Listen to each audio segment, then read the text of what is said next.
Reddit, what's your darkest secret?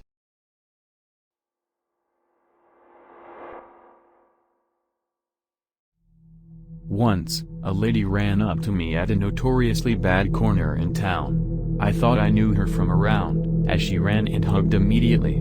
She backed off and started babbling incoherently. She is one of the many mentally ill drug addicts of the area. A few minutes later, she does the same to a 50-ish-year-old guy. He gets very creepy with her, pushing her against a bus stop and stating in a dark, matter-of-fact manner, "You're coming home with me tonight." She is looking downward all the while, half in tears, mumbling, shaking her head violently while he gropes her. I am generally very disgusted by rape. An exchange student at my former school was violently raped in an alley. I had hyper-violent dreams of stumbling upon it happening, and violently beating the man to death for months afterwards, and was very drunk at the time. So, I start shit-talking him. He yells at me a bunch, and I back down. Then he grabs her by the wrist and starts pulling her towards the alley. I'm terrified, in tears, drunk, and very angry. She screams. I pull the whiskey bottle out of my bag, yell at him, and get hit in the face. I hit him back with the bottle. She runs. I hit him again and he falls. As he was on the ground, I hit him with the bottle repeatedly. The last time it broke over his face, then I gave him one sloppy and intentional gash across his cheek area, maybe hitting his eye a bit. I ran away crying, then puked. This is the only time I've ever been in a fight, and I've become a bit afraid of myself because of it.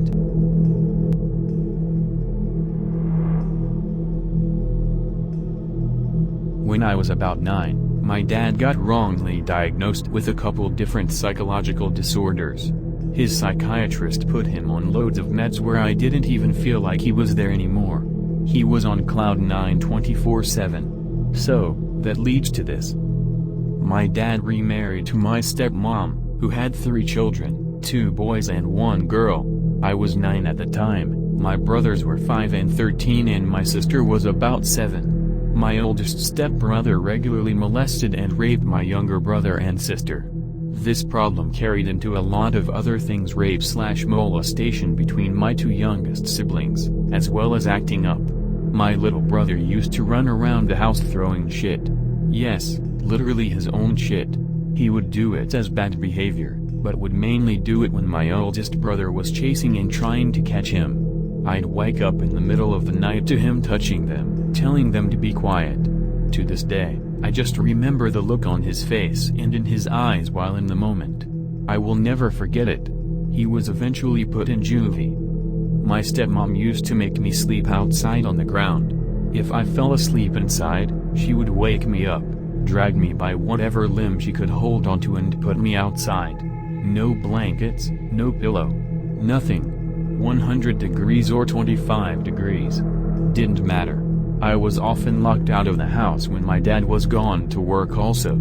The minute he left, my stepmom would just make my life living hell. Physical and emotional abuse were typical. I bring up the medication my dad was on because he was a damn good dad and my best friend, and in the right mind, he would have never allowed that. He eventually went to a different doctor, got on different meds and left her. But, damn, that shit was hell. I still remember the day it finally broke. My dad and stepmom were screaming at the top of their lungs and my dad told her that he was gonna leave her and told me to get my stuff. I jumped on the kitchen counter, got right in her face and screamed "F you." Edit. No, my stepbrother never touched me.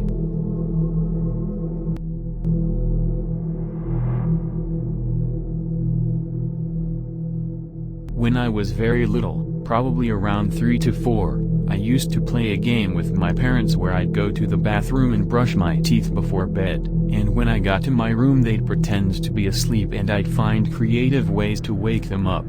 Being so young, I thought my dad was superhero style indestructible, and in thinking so I decided to try something that would hurt a kid like me but wouldn't harm him at all since he was big. I found a pencil laying on the desk and tried to stab him in the eye with it. Luckily, he was peeking, and stopped me just before I did it. To this day it gives me a sinking feeling in my stomach, thinking about what might have happened. TL, doctor, I almost stabbed my dad in the eye with a pencil while he was pretending to be asleep.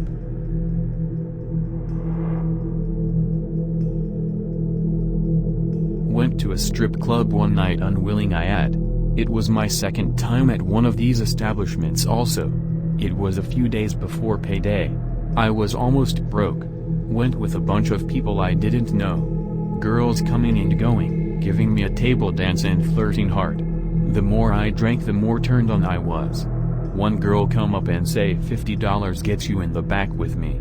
I go in the back and she instantly takes my pants off, throws a condom on me and we're having sex. After everything is said and done she asked for more money. Not saying anything about the charge before the fact. Next thing I know I'm in a chair in the main room with two bouncers and the manager saying they're gonna break both my arms and throw me in jail if I didn't get $300 now. Out of all people I call my boss at the time. He shows up, pays the girl. Everything is settled and he ends up getting a dance. Very few people know this. I've yet to go back to another strip club nor want to. I was 21 at the time it happened. Just days before my 22nd b-day.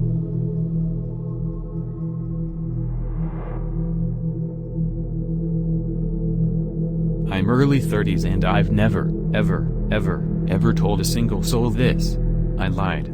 I had to. I was 12 years old and I didn't know what to do. So I lied. There was no other way for me to do it. When I was 11 my mother put me into a mental institution. I was angry. Extremely angry.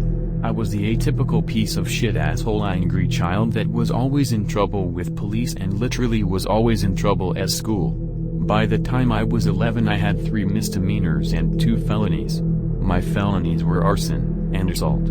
I burned down a field hoping it would burn down an apartment building, and I attacked my teacher with a screwdriver, severely hurting her in the process. Looking back, all the trouble I caused my mother, all the suicide attempts, I don't know how she didn't just kill me.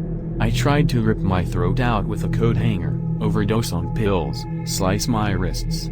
I was angry and honestly, there wasn't anything that caused it. No abuse, no neglect, nothing. I grew up in a poor, single-parent household. My older brother and I were latchkey kids. We came home from school and then we were alone for about 4 hours until my mom came home. When I was institutionalized I just broke. I became a monster. I had nothing to answer for so I unleashed my rage on anyone and everyone. My first year I spent a large majority of my time locked in the quiet room. Quiet rooms were rectangular rooms with rubber walls and floors. Basically you could beat your head off the wall/floor and not really hurt yourself. I think the longest stint I did locked into a QR was around 4 days straight. But I was in the QR at least half the week because of how angry I was. I stabbed employees with pencils/pens. Attacked them randomly.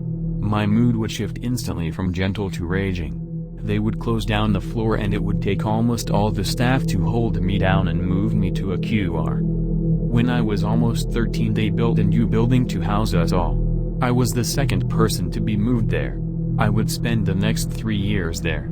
I forgot to mention that my days that weren't filled with QR time were filled with therapy. Individual therapy, then group therapy, then lunch, then individual, then group, etc. Throughout this time the therapists and psychologists had tried to delve into me and find the cause of this anger. Was I sexually abused? Beaten? Neglected? I denied all, and tried to honestly tell them that I was just angry. At one point, 2 years into it I had basically been talked into a corner. Every day I was asked why I was lying, who abused me, where did they touch you? 2 years of this and every day I told them the same thing. I started shutting down. I was currently on a room program. I was confined to a room 24 hours a day. This room had no windows, only one door.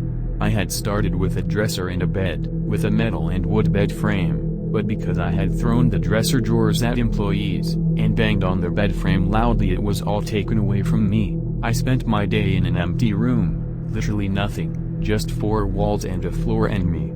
They had stopped all my therapies, only allowing me to go to 1 individual a day. I took my meals in my room, and was allowed a 15-minute shower once a day. After 6 months of not seeing the sun, not being allowed to talk to anyone, and just generally being crushed, I broke. In therapy one day I told my psychologist that I had sexually abused my brother, and that I had done that because I had been sexually abused myself. When asked who abused me, I told her that I used to sneak out of the house late at night, meet a group of people at the grocery store 2 blocks down, and go with them to parties where people took drugs, and I had happened to have been abused a couple times.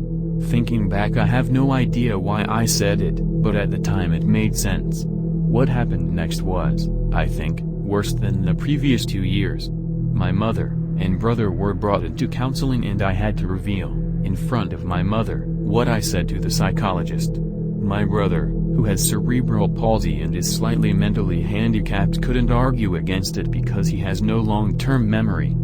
I apologize for my shitty wording of this. I feel like I haven't spoken in 18 years and I'm trying to remember what words go where. What followed was, possibly the worst 2 years of my life.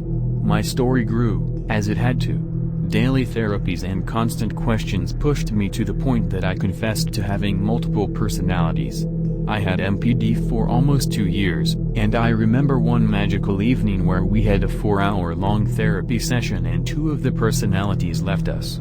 My mother, and my brother, who I loved, didn't speak to me, or see me for 2 years. No cards, no calls, nothing. I was alone. I lied because I had to. The pressure got to me and I did it. No one knows. My entire family thinks that I sexually abused my brother. When I finally got out for the next 10 years, every time I was around my nieces or nephews, the looks I got,